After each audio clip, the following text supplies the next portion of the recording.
हरे कृष्णा। तो आज हम पढ़ने वाले हैं अध्याय 4, दिव्य ज्ञान, श्लोक संख्या 16, 4.16। किम कर्म किम अकर्मेति कव्यापि यत्र मोहिता तत्र ते कर्म प्रविक्ष्यामि यत्र ज्ञात्वा मोक्षसे अशुभत्। कर्म क्या है और अकर्म क्या है, इसे निश्चित करने में बुद्धिमान व्यक्ति भी मोहग्रस्त हो जाते हैं। अतएव मैं तुम्हें बताऊंगा कि कर्म क्या है, जिसे सुनकर तुम सारे अशुभ से मुक्त हो सकोगे। तात्पर्य श्रील प्रभुपाद के द्वारा। प्रभुपाद की जय। कृष्ण भावनामृत में जो कर्म किया जाए वह पूर्ववर्ती प्रमाणिक भक्तों के आदर्श के अनुसार होना चाहिए। इसका निर्देश 15वें श्लोक में किया गया है। ऐसा कर्म स्वतंत्र क्यों नहीं होना चाहिए, इसकी व्याख्या अगले श्लोक में की गई है। कृष्ण भावनामृत में कर्म करने के लिए मनुष्य को उन प्रमाणिक पुरुषों के नेतृत्व का अनुगमन करना चाहिए जो गुरु परंपरा में हो। जैसा कि इस अध्याय के प्रारंभ में कहा जा चुका है, कृष्ण भावनामृत पद्धति का उपदेश सर्वप्रथम सूर्य देव को दिया गया, जिन्होंने इसे अपने पुत्र मनु ने इसे अपने पुत्र इक्ष्वाकु से कहा, और यह पद्धति तब से इस पृथ्वी पर चली आ रही है। अतः परंपरा के पूर्ववर्ती अधिकारियों के पद चिन्हों का अनुसरण करना आवश्यक है, अन्यथा बुद्धिमान से बुद्धिमान मनुष्य भी कृष्ण भावनामृत के आदर्श कर्म के विषय में मोहग्रस्त हो जाते हैं। इसलिए भगवान ने स्वयं ही अर्जुन को कृष्ण भावनामृत का उपदेश देने का निश्चय किया। अर्जुन को साक्षात भगवान ने शिक्षा दी। अतः जो भी अर्जुन के पद चिन्हों पर चलेगा वह कभी मोहग्रस्त नहीं होगा। कहा जाता है कि अपूर्ण प्रायोगिक ज्ञान के द्वारा धर्म पथ का निर्णय नहीं किया जा सकता। वस्तुतः धर्म को केवल भगवान ही निश्चित कर सकते हैं। धर्मंतु साक्षात भगवत प्रणीतम। अपूर्ण चिंतन द्वारा कोई भी धार्मिक सिद्धांत का निर्माण नहीं कर सकता। मनुष्य को चाहिए कि ब्रह्मा, शिव, नारद, मनु, चार कुमार, कपिल, प्रहलाद, भीष्म, सुखदेव गोस्वामी, यमराज, जनक तथा बलि महाराज जैसे महान अधिकारियों के पद चिन्हों का अनुसरण करे। केवल मानसिक चिंतन द्वारा यह निर्धारित करना कठिन है कि धर्म या आत्म साक्षात्कार क्या है। अतः भगवान अपने भक्तों पर अहेतु की कृपावश स्वयं ही अर्जुन को बता रहे हैं कि कर्म क्या है और अकर्म क्या है। केवल कृष्ण भावनामृत में किया गया कर्म ही मनुष्य को भव बंधन से उबार सकता है। हरि वो। तो हमारा जो कल का श्लोक था उसमें हमने देखा कि भगवान ने अर्जुन से कहा कि जो भी मेरी दिव्य प्रकृति को जानकर कर्म करता है वो परम गति प्राप्त करता है, शुद्ध हो जाता है, मेरे धाम को प्राप्त करता है। और साथ ही ये भी बताया कल के श्लोक में कि सूर्य देव को उदाहरण दिया गया तात्पर्य में सूर्य देव का, कि सर्वप्रथम ये ज्ञान, सर्वप्रथम भी नहीं, यहाँ पे रेफरेंस दे रहे थे कि इससे पहले सूर्य देव को दिया, उससे पहले भी दिया होगा, किसी को उसका उल्लेख नहीं है, क्योंकि ये ज्ञान तो उतना ही पुराना है जितने कि भगवान पुरातन है। तो सूर्यदेव को ये ज्ञान दिया गया, और साथ ही बद्ध जीव के विषय में बात की कि जो ये ज्ञान या फिर इस पद्धति का इस अनुसरण करता है उसके साथ क्या होता है। यदि बद्ध है तो वो शुद्ध हो जाता है, और शुद्ध है तो वो भगवान की सेवा में दृढ़ता के साथ रत हो जाता है। और भगवान के बताए हुए इस रास्ते पर चलकर हम भटकने से बच सकते हैं, अपने गंतव्य तक बहुत ही सरलता से पहुंच सकते हैं।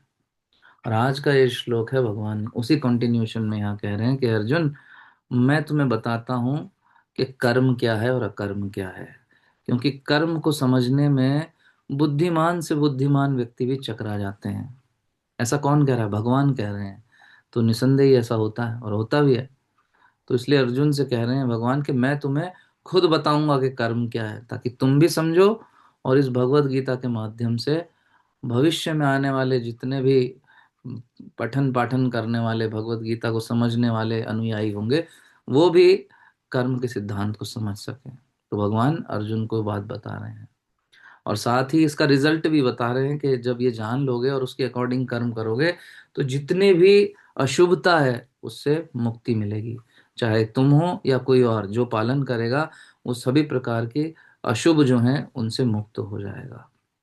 तो ये बात, कर्म क्या है अकर्म क्या है, भगवान इसको और ज्यादा गहराई से डिटेल में बताएंगे।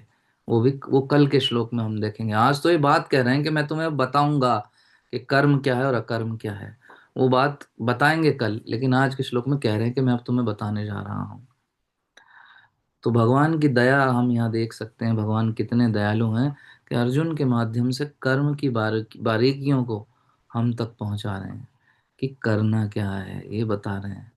और सीधा सीधा बता रहे हैं कि फार्मूला क्या है, पूर्व के जो आचार्य हैं उनको फॉलो करो, पूर्ववर्ती आचार्यों को, उनका अनुसरण करो, उनके पद चिन्हों का अनुगमन करो, बस जो मार्ग उन्होंने बताया है उस पर चलो। ब्रह्मा शिव नारद मुनि, चार कुमार, कपिल, प्रहलाद, भीष्म देव आदि अनेकों अनेक नाम यहाँ पर प्रभुपाद मेंशन कर रहे हैं। इस प्रकार के जो भगवान के शुद्ध भक्त हैं, टॉप क्लास डिवोटीज, उनके जीवन चरित्र का, उनकी शिक्षाओं का पालन करके व्यक्ति जो है वो ये लाभ प्राप्त कर सकता है। केवल मानसिक चिंतन के आधार पर ये सब प्राप्त होने वाला नहीं है। कर्म क्या है, धर्म क्या है, आत्म साक्षात्कार क्या है, ये जानना है तो शुद्ध भक्तों से या भगवान से समझना पड़ेगा। या तो भगवान बता सकते हैं, या शुद्ध भक्त बता सकते हैं, या फिर वर्तमान स्थिति में गुरु या आचार्य, पूर्ववर्ती आचार्य जो हमारे गुरु परंपरा में, वो सब कुछ जानकर उन्होंने पूरा रोड मैप तैयार कर दिया कि कैसे व्यक्ति जो है अशुभता से मुक्त हो सकता है, कैसे भगवान को पा सकता है, कैसे भगवान के धाम का अधिकारी हो सकता है। पूरा रोड मैप, सब कुछ तैयार है, हमें बस उस पर चलना है। रास्ता बनाना हो तो ये कठिन बात होती है, लेकिन बना हुआ रास्ता मिल जाए उस पर चलना उतना कठिन नहीं होता। तो नया रास्ता बनाने की आवश्यकता नहीं है। प्रभुपाद जी तात्पर्य में कह रहे हैं, नया रास्ता बनाओगे तो भटकने का डर है और बनाने में तुम्हारा समय भी जाएगा। तो बेहतर है बनी बनाई सड़क पर चलो, गंतव्य तक जल्दी पहुंच जाओगे समय को बर्बाद किए बिना। परंतु यदि हम आज की आधुनिकता को देखें, तो आधुनिकता के नाम पर हम क्या कर रहे हैं, नए रास्ते ही तो बना रहे हैं। सुख की खोज में, सर्च फॉर हैप्पीनेस, नए नए रास्ते हम निर्माण कर रहे हैं, नए नए एक्सपेरिमेंट कर रहे हैं। हम नए मार्गों पर चलकर सुखी होना चाहते हैं। भगवान कह रहे हैं ये मार्ग है सुख पर चलने का। पूर्ववर्ती आचार्य लोगण कह रहे हैं सभी के, इस मार्ग पर चलो सुख मिलेगा। हम कह रहे हैं नहीं, हम नया रास्ता बनाएंगे। आज हम विज्ञान के युग में हैं, हम सुनी सुना इन किताबों की बात पर कैसे चलेंगे, हम अपना रास्ता बनाएंगे। मिल क्या रहा है, संस्कारों का हनन हो रहा है इन नए रास्तों को बनाने से। हताशा मिल रही है, निराशा मिल रही है, भय मिल रहा है, डर मिल रहा है, चिंता मिल रही है। आयु का हनन हो रहा है, लोगों की उम्र कम हो गई, स्मृति का हनन हो गया, लोगों की याददाश्त इतनी बेकार हो गई है, कुछ सब कुछ डिपेंडेंसी गैजेट्स पर हो गई उनकी, कुछ याद नहीं रहता। सारी क्षमता मोबाइल खा गया है व्यक्ति की, छोटी सी कैलकुलेशन भी वो कैलकुलेटर खोल के करनी पड़ती है। तो ये नए रास्ते खोजने की वजह से हम कहाँ हैं, हम नीचे जा रहे हैं। हम सोच रहे हैं सुख प्राप्त होगा, खुशी मिलेगी, लेकिन नहीं हो रहा। लोग कह रहे हैं कि आज हम चांद पे पहुंच गए। भाई चांद पे पहुंच लिया आपने, नया रास्ता खोज लिया अपना। चांद पे जाने से आपकी जिंदगी में सुख पे क्या परिवर्तन आया?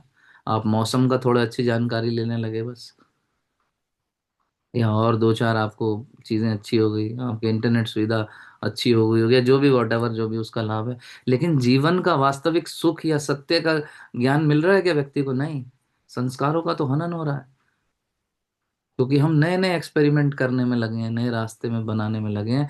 उसकी आवश्यकता नहीं है, प्रभुपाद जी कह रहे हैं। सारे एक्सपेरिमेंट्स ऑलरेडी हो चुके हैं सुख पाने के, सत्य को जानने के। उस मार्ग पर चलना है बस, नए एक्सपेरिमेंट्स की, नए रास्तों की आवश्यकता नहीं है। वैज्ञानिक खोज करते हैं, नहीं नहीं, एडिसन ने इलेक्ट्रिक बल्ब बनाया।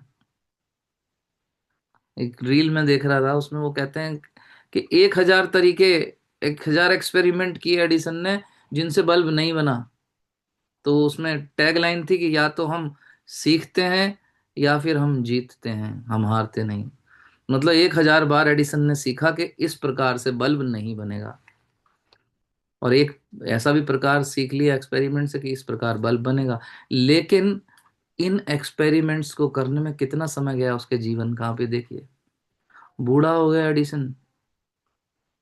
तो एक्सपेरिमेंट करना बुरी बात नहीं है, लेकिन हमारी आयु बहुत कम है। और जहां पे ऑलरेडी निष्कर्ष निकला हुआ है, मार्ग तय है, वहां एक्सपेरिमेंट की आवश्यकता नहीं होती। उदाहरण के लिए, अगर आज की डेट में कोई व्यक्ति अपनी लेबोरेटरी में कुछ कर रहा है, आप पूछें क्या कर रहे हो भाई, तो कह रहा मैं एक्सपेरिमेंट कर रहा हूँ कि इलेक्ट्रिक बल्ब कैसे बनाया जाए। बोलेगा मूर्ख हो गया तुम, क्यों? ऑलरेडी एडिसन ने बता दिया कि कैसे बनेगा बल्ब। तुम्हें नए एक्सपेरिमेंट करने की जरूरत नहीं है। उस बल्ब को बनाने की टेक्नोलॉजी तो ऑलरेडी मौजूद है। तो फिर तुम समय क्यों बर्बाद कर रहे हो? तो बिल्कुल वैसे ही सत्य को जानने की टेक्नोलॉजी, उसका मार्ग पूर्ववर्ती आचार्य ऑलरेडी हमें बता चुके हैं। हमें समय को व्यर्थ गंवाने की आवश्यकता बिल्कुल नहीं है। हमें बस उस पर चलना है, पालन करना है उनके बताए हुए मार्ग का, और सुखी होना है। लेकिन हम क्या कर रहे हैं? हम अपने एक्सपेरिमेंट करने में लगे हैं, नए नए खुश होने के नए नए तरीके। उम्र कम है हमारी, अब समय बर्बाद करने की आवश्यकता नहीं है। आचार्यों ने सब डूज एंड डोंट्स बना दिए, क्या करने से सुख मिलेगा, जीवन आनंदमय होगा, क्या करने से नहीं होगा। बस हमें पालन करना है। और हम पालन नहीं करते, इसलिए चारों ओर निराशा है, दुख है, ईर्ष्या है। स्थिति अच्छी नहीं है। इनफैक्ट ग्रस्त जीवन के लिए भी आचार्यों ने कहा कि कैसे कर्म करना है ग्रस्त जीवन में, किस तरह हमें जीना है, ताकि परिवार के सभी सदस्यों को हम, एक दूसरे को हम भक्ति में सहयोग करते हुए आगे बढ़ें। सुखी होने के लिए एक दूसरे को भोगने की इच्छा हम इतनी स्ट्रांग रखते हैं, उसको कम करने की आवश्यकता है। उसकी अपेक्षा एक दूसरे को हमें आगे बढ़ाने का प्रयास करना है भक्ति में, न कि एक दूसरे को भोगने की अभिलाषा रखना, परिवार में अपना नेतृत्व, अपना प्रभुत्व जमाने की इच्छा रखना। सच्चा प्रभुत्व या अधिकार क्या है? भोगना नहीं, बल्कि अपने परिवार जनों को भक्ति में सहयोग करना आगे के लिए। भगवान कह रहे हैं, सर्वोपाधि विनिर्मुक्तम तत्परत्वेन निर्मलम ऋषिकेन ऋषिकेश सेवनम भक्ति रुच्यते। सभी उपाधियों से शून्य हो जाना चाहिए। ये भक्ति रसामृत सिंधु में रूप गोस्वामी लिख रहे हैं इस बात को।